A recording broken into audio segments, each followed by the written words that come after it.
All right, about to do rear brake pads. This is what I'm jacking up at to raise both wheels. You can do it on that side as well, just right there. Do it on that side. So I'll put jack stands under both. Here, right here.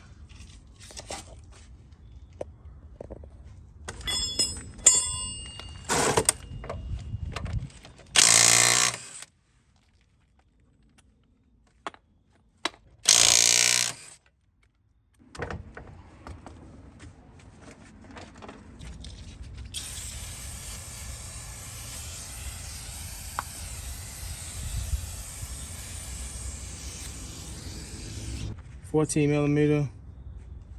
We may can get the ratchet on there. Let's see.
The last person who worked on this car didn't put that retainer screw back in for the rotors.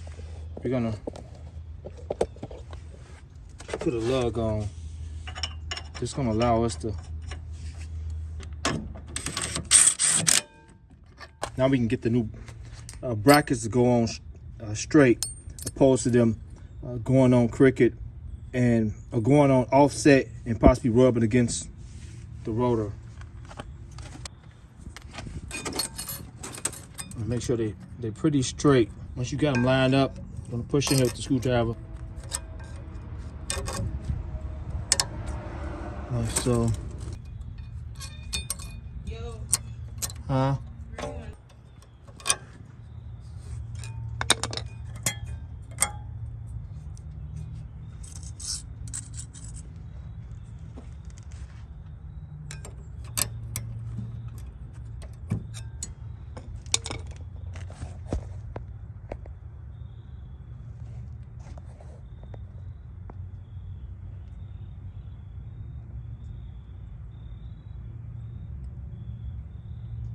That's pretty even. Although it don't look like it because there's shade over here, but it's even. You can see how much of the metal sticking out there and on that side. Pretty even. Both sides. Next up, we're using lithium grease. I'm putting all the contact points. A little bit there. A little bit here, a bit there.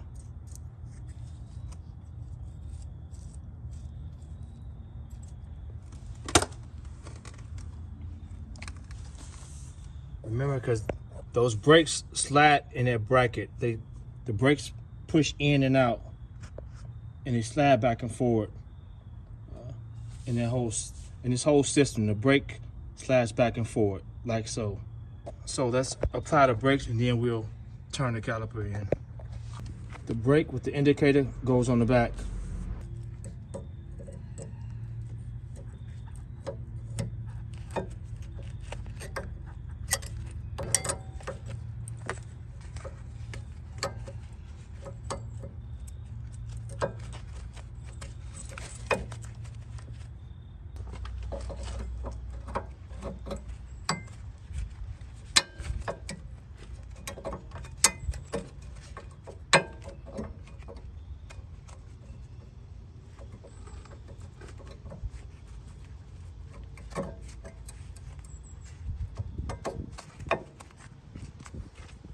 contact point.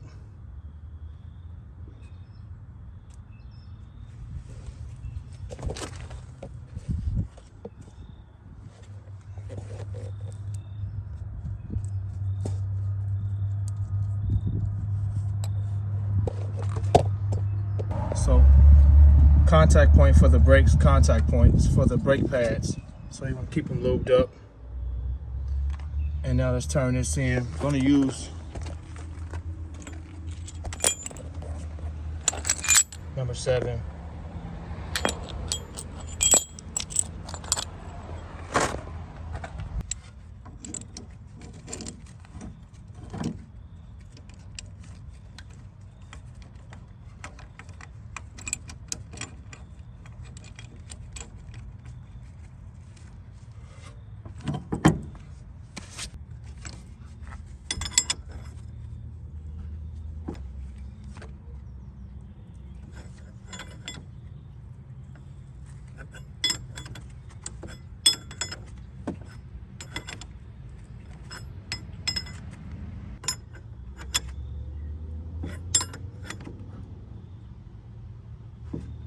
Slowly turn in. Keep that tension.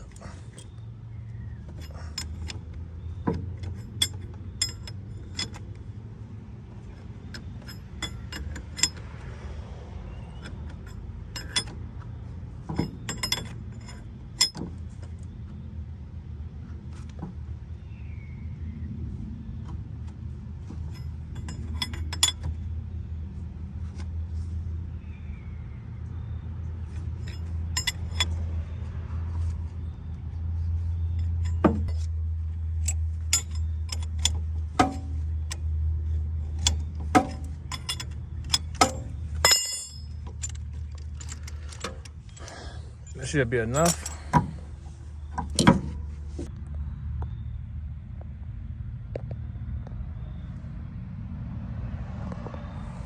All right.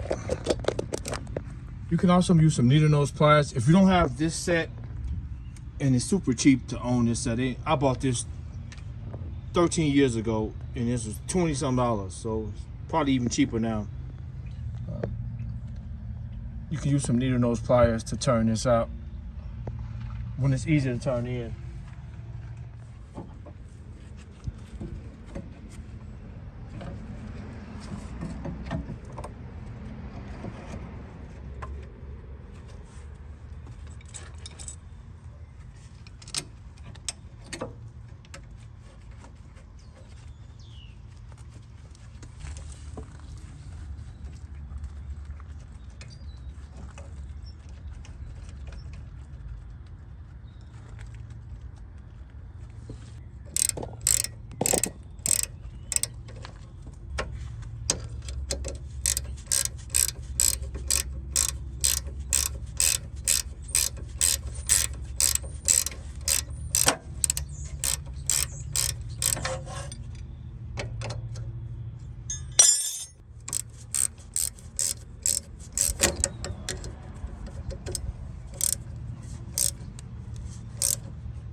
.7/16 wrench to hold it.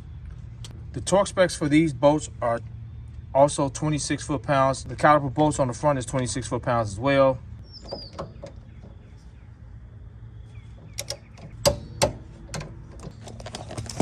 I can't get my torque wrench on top of here, guys, and I don't have a small one. I do got an inch-pound, but it don't go up to the torque specs for this, so I'll tighten this by wrench. Pretty much got a feel for the torque. I've torqued a gazillion things down, so I'll kind of put it, give it a nice, what I believe is tight enough. It's not enough brakes, but yeah, that'll be it. So let's put the wheel back on. Don't forget, before you start the vehicle or take off with the vehicle, to pump the brakes, and everything should be all good. But so, okay, it's a wrap for this, guys. I'm gonna do the other side. I'll be back when I'm done with the other side to close the video out. All right, guys, I'm just done with this side. I wanna note one last thing. As always, I put some anti-seize on the threads. for the lugs. You just never know, and I'm so used to doing it, so I try to make note of it every time I take the wheel off of any car I'm working on. But let's put both wheels back on, pump the brakes up, should be all good. Okay guys, it's a wrap for both front and rear brakes and oil change. So all three of those videos will be on. I'll use this stock footage to put in the both brakes videos to show we pump the brakes and we're gonna go for a test drive. When you gotta start the car, you wanna pump these brakes up until they get stiff. Don't take long, they stiff after a couple pumps. So the thing will start to, I ain't got the key.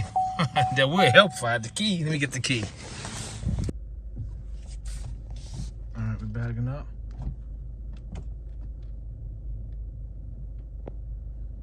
I'll make a little like rubbing noise at first till they get broke in.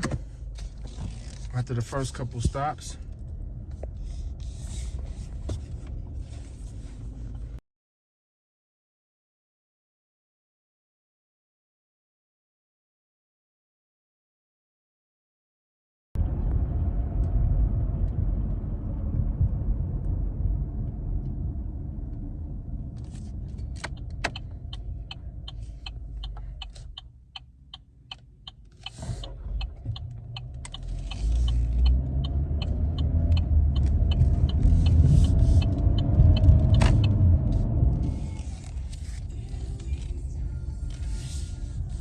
All right, guys, we're back. Brakes are great.